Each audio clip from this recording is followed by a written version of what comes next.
fourth graders. Today we will be starting our art project to go along with the BFG. As you will remember, we just finished the book, the BFG, and to go along with it, we're going to do this art project where we'll be making our own little watercolor dream jars. So it'll take 2 days for us to do. We're going to start with watercolor technique, and then we'll all do our own jars and watercolor those, and then after those dry the next day, then we're going to work on predicting our dreams, what kind of dreams we have, what we want in the jar, and then we will write that all down and cut them out. So we're going to start with our piece of watercolor paper. This is about 8 inches by 11 inches, and then we are going to start drawing our jars. So you can do it however you want to draw your jar, but all jars will have a lid. So this is how you can draw your lid. I start with a little cylinder, adding a couple sides, and then a little line, just finishing off our lid. On my other one, I added a little upper lip, so you can do that if you'd like. And so that's the lid to our jar, and then you can do whatever shape jar you want. So my last one kind of went out a little bit, but this one I think I'm going to make just like a straight little oblong kind of thing. Very, very free-flowing. So that is our jar. I'm going to start by having all of our paints with some water in them, just so that they all are loose, and our brush is also going to be wet. I found it easier to do a couple saturated lines, and then after you have a couple really good saturated lines, to add a little more water so they blend a little nicer. So my last one I did red and I did orange, but maybe this one I'm feeling like a little bit more green, a little blue maybe. And you can kind of do whatever you want. I do some swirlies, because this is your dream. Just try to keep it off the lid, because we're going to do something else there. So we're going to add a little more blue down here. I really like how it's more like a teal. Then we're going to wash off our brush a little bit. We're going to go in with some purple. We talked about how colors kind of work together sometimes, and sometimes other ones don't work super well together. So do what you want. Some people have done rainbow. You could do some rainbow. I'm going to add a little bit more green in here. And then we're going to wash off our brush and just do like a lot of water, kind of mixing all of these colors together. So they really bleed together, they mix together nicely. You can have some spots lighter, some spots more saturated. Okay, so this is how mine looks once I'm done painting, and you want it to still be a little wet, because now we're going to take our salt and we're going to just do a little pinch, and we're going to sprinkle it all over. This is going to give it a cool little effect, and then tomorrow when it dries, we will just take and brush off the salt. So while the salt's on there, we're going to turn this around, because we do not want any salt on our lid.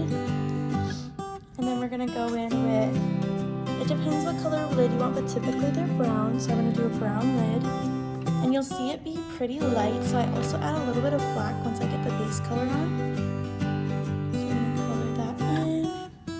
Oops, I got a little bit in the blue, so it's going to bleed a little bit, but that's what I get for rushing, so please don't rush when you're doing yours.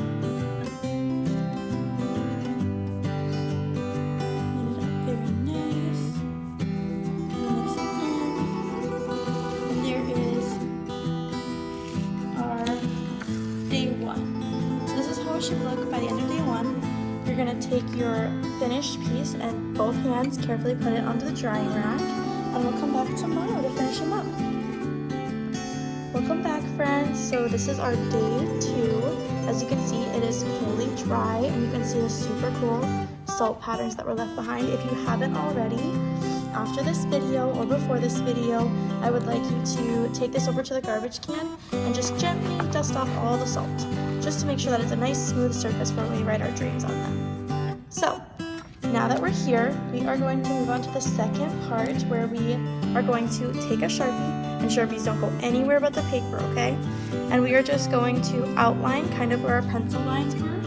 So just drawing a little line. It's okay if you go out of the lines too, because we will be cutting these out right on the outline in just a little bit here. And so you're going to want to do this however you want it to look.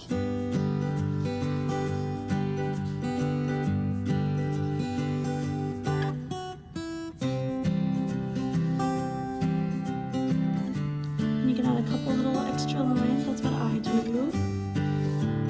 So now that we have it all outlined and it's looking more and more like our dream jar, we're going to write down the dreams that we brainstormed earlier. So we're going to take our extra sheet of paper where we had written down my dream is, and then you write down the dreams that you want to put in there. You can do 1 or 2. It's up to you. And then you are going to take those dreams and you're going to just copy what you wrote on that paper on here. So you're going to start with my dream is, and then you can do whatever dream you have. So like my dream is to help those in need. My dream is to be an Olympic figure skater. And then when you're done writing your note, you're going to sign it right at the bottom. You're going to say, Teacher Joe, for me. Or for you, you're going to write your name right there. On the final step, which means we're going to cut these out. So once you have your name written on it, and once you have your dream written down, you're going to cut right along that black Sharpie line that you had drawn out earlier.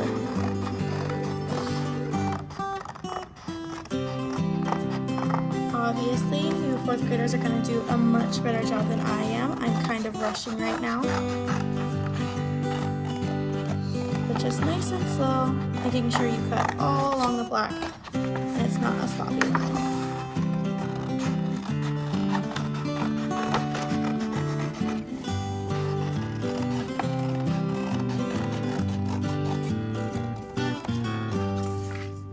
And then we're going to throw our scraps in the garbage. And now we have our lovely little dream jars, or like the one I had made earlier. So, I cannot wait to see how these turn out for you guys. Bye!